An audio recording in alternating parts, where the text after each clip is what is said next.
kuwani waa taageerayaasha musharax Maxamed Yuusuf Cali oo u tartamaya golaha wakiilada ee Soomaaliland kana tartamaya gobolka Towdheer iyo sidoo kale Siciid Faarax Ducaalo isaguna u tartamaya golaha deegaanka ee degmada Burco.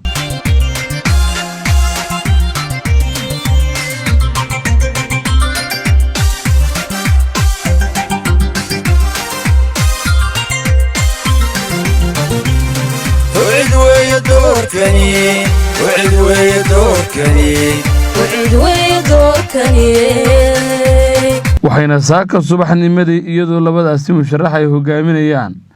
ay socod dheer ku mareen laamiyada kala duwan ee magaalada Burco iyagoona luku tagay xafiiska guud ee ay ku leeyihiin degmada Burco ee xarunta gobolka Towdheer halkaasi oo ay kala hadleen bulshadooda iyo sidoo kale taageerayaashooda iyagoona ugu baaqay inay codka siiyaan maadaama ay dhamaatay muddadii ololuhu. waxaana ugu horeyntiiba halkaasi ka hadlay musharax Maxamed Yuusuf Cali iyo sidoo kale Siciid Faarax Ducaale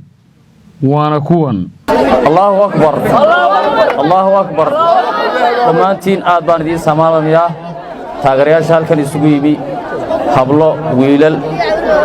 waxaan idin leeyahay waa mahadsantihiin waqtigiina wacan aad nasiiseen ee halkan nagu timaadeen waan idinka mahadnaqaynaa. waxaan idin leenahay maanta waxaan u baahanahay xooggiina waxaan u baahanahay codkiina maanta u baahanahay fartiina inaan nasiisaan Saudiya uma tiidin ballanteenu waa buuga iyo 113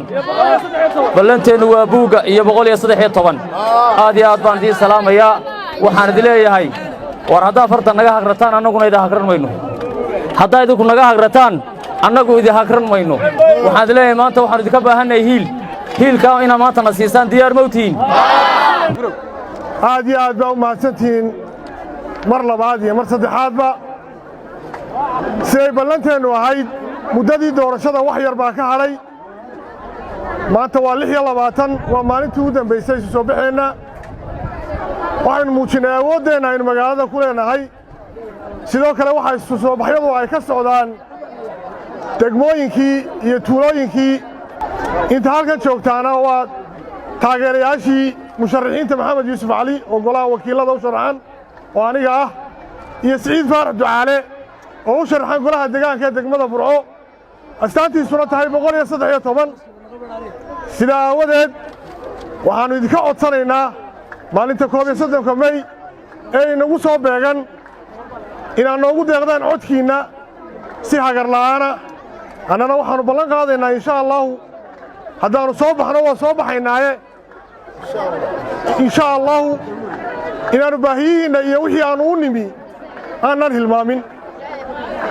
haddii idin xasuusinayaa innaga waxayna raagaadiyey waa maamul xumo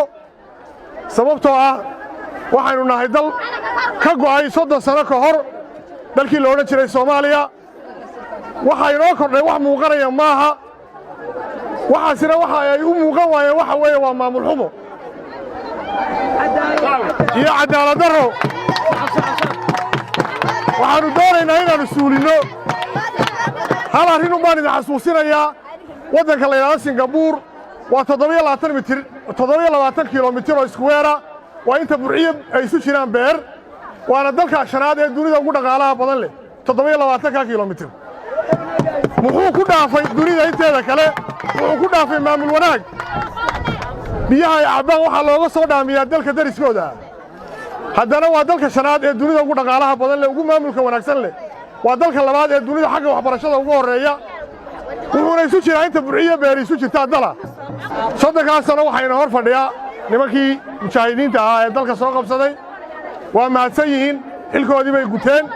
laakiinse waxaan qabaa inay dhaaftay intii ay garanayeen ayay dhaaftay 30 sano la joogaa waxa haboon inay xilalka iyo kuraasida baneeyaan. waxaa iyaguna halkaasi ka hadlay uqaashiya sidoo kale waxgaradka labadaasi musharax iyagoona bulshadooda ugu baaqay inay labadaasi musharax codka si midaysan u siiyaan. Ibraahim Faarax Macaan iyo Man TV